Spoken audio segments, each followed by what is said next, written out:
আমার গাছে প্রতিদিন অনেক পেয়ারা হয়, আমি তো পেয়ারা বিক্রি করতে করতে অল্প দিনের ভিতরেই বড় লোক হয়ে যাবো। আরে আমার পেয়ারা গাছ থেকে পেয়ারা প্রতিদিন কোথায় চলে যাচ্ছে? নিশ্চয়ই কেউ চুরি করছে। এখান থেকে লুকিয়ে লুকিয়ে দেখতে হবে কে আমার পেয়ারা চুরি করে নিয়ে যায় আজকে। ওই চোরকে আজ হাতে নাতে ধরবো।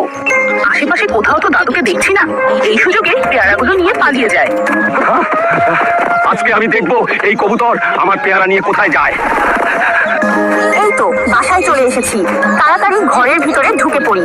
ও বুঝতে পেরেছি, তার মানে কবুতরটি মা হতে চলেছে, এই জন্য খাবার সংগ্রহ করে রাখছে।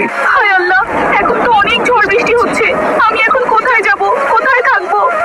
এখন তো অনেক ঝড় বৃষ্টি হচ্ছে, তাড়াতাড়ি গিয়ে কবুতরকে উদ্ধার করতে হবে। কবুতর বন্ধু, আজ থেকে তুমি আমার সাথেই থাকবে, ঠিক আছে? চলো আমার বাড়িতেই চলো।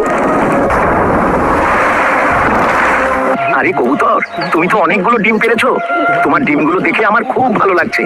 দাদু দেখো দেখো,